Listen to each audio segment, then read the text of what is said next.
Hey, what's going on, everybody? This is Tyrone back with Tech Life. And in this video, I wanted to do a recap of Verizon's quarterly earnings today. I've been getting a lot of mixed messages. A lot of people are saying this quarter was a mixed bag. They wish or they think that Verizon needs to post much bigger growth to be far more competitive to its investors. Some are reporting that they didn't hit the estimates on the postpaid side. Some are reporting it was a decent quarter. Some are saying it was a Verizon-like quarter, which Verizon is saying the same. This is a quarter that we like, that we want to be a part of. So it's all over the place. So I wanted to do a recap and hear from you guys what you think about what the next venture should be for Verizon in terms of getting into another partnership for value creation. They stated it on the earnings call. I let you guys know in the video this morning. There's now an article about it. So they are looking at another partner. You know, if it's streaming related or we don't know as of yet. We can speculate, of course. Amazon Prime, maybe they do get a partnership for TV. I think that makes the most sense now at this point. Wireless home internet TV. I think you bundle it all. I think you want to do that. Maybe you approach YouTube TV instead of paying $65 for the top package. Verizon customers get it for $40 or something along those lines. They can play around with this one as they like because they already have the best value. They're just making it even better. But the quarterly earnings, the numbers, I think if you look at it, if you put it into perspective overall, you could say that Verizon had a solid quarter, and it's a quarter that Verizon favors. They stated during the quarterly earnings they are not chasing unprofitability.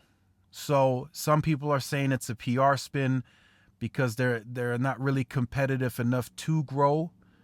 Yeah, you could make that argument. That's a fair argument, but keep in mind they already have the amount of subscribers that AT&T and T-Mobile are chasing, that 100+ million.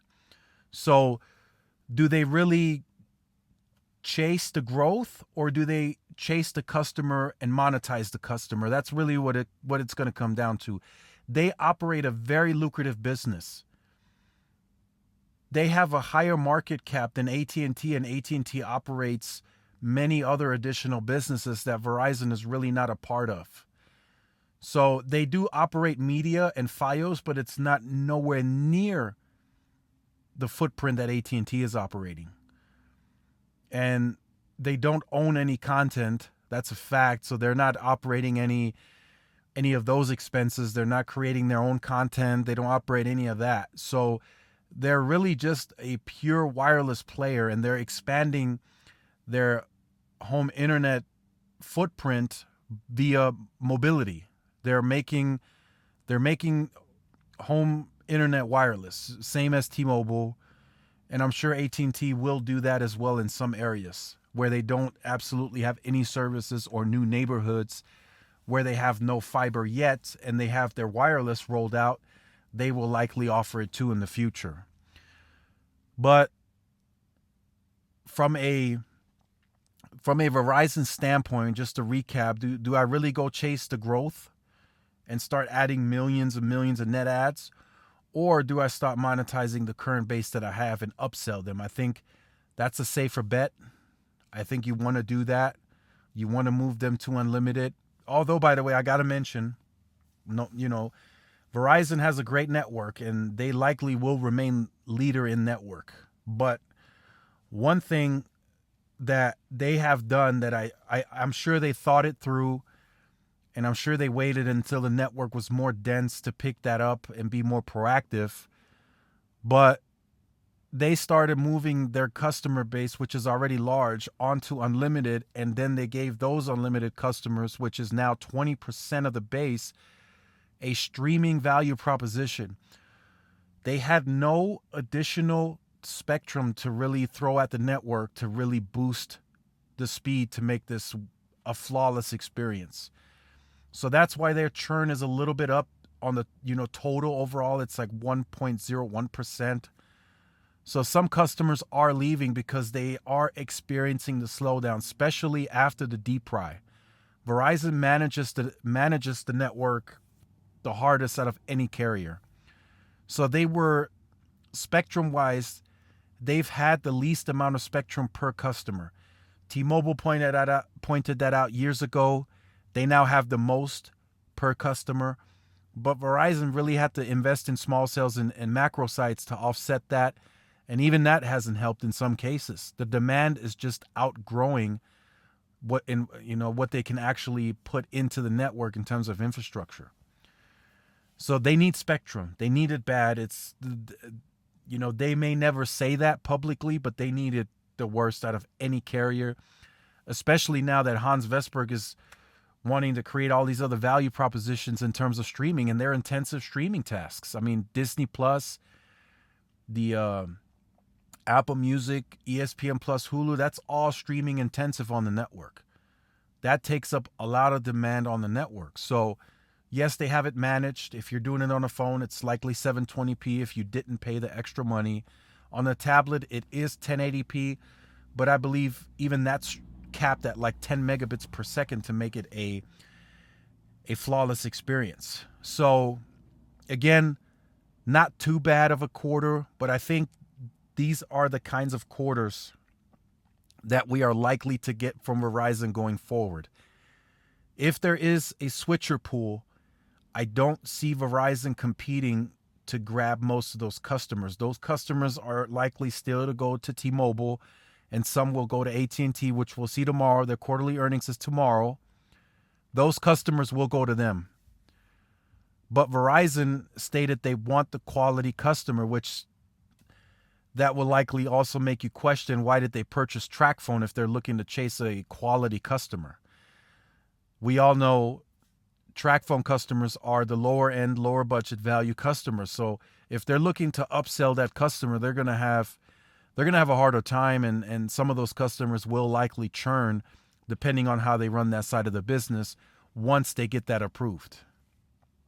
But again, the quarterly numbers we saw this for Q4 will likely remain. I don't see that spiking. There may be a jump on some of the quarters depending what additionally they offer in terms of the value. It sounded like today on the quarterly earnings, listening to Hans, it sounds like they're already shopping. So they're looking. What's a good partnership? What's strategic? So they're looking. So it could be announced maybe in Q1, maybe Q2, maybe later in the year, second half.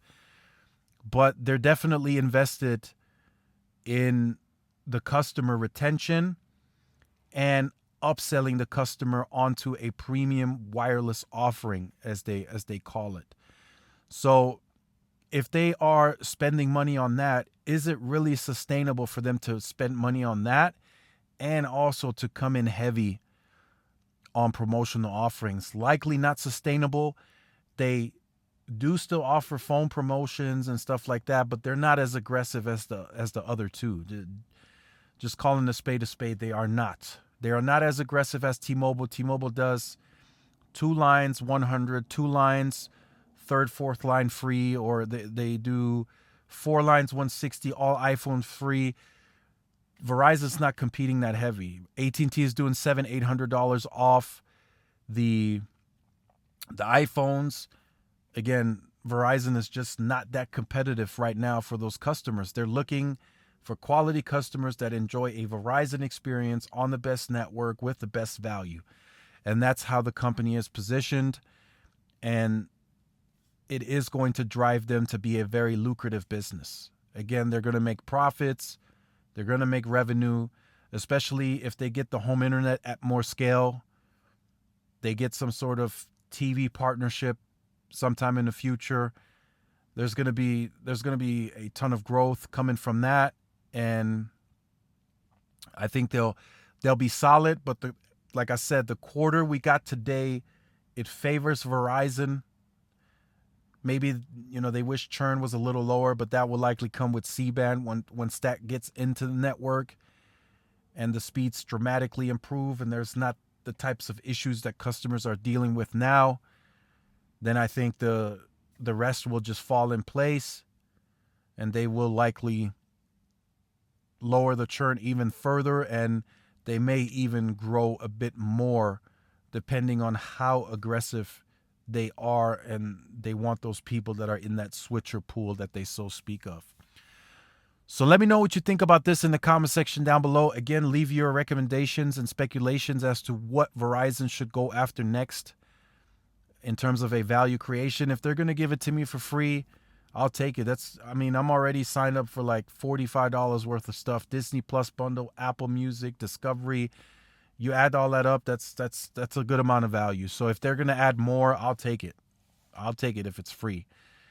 And of course, they're deepening their relationship with the customer that much further. I mean, it's hard to let go of all of that value. Apple Music, a lot of people use it. Disney, Hulu, Discovery Plus, and all the channels that it comes with. So there's a lot there. So let me know in the comment section down below. If you have been on the channel or you are new to the channel and you have not yet liked, share, subscribe, make sure you do so. Hit the notification bell so you are notified when I do upload the content. Follow the social media outlets for more interaction and more updates. This is Tyrone with Tech Life. Thanks again for watching. I'll see you guys in the next one. Peace.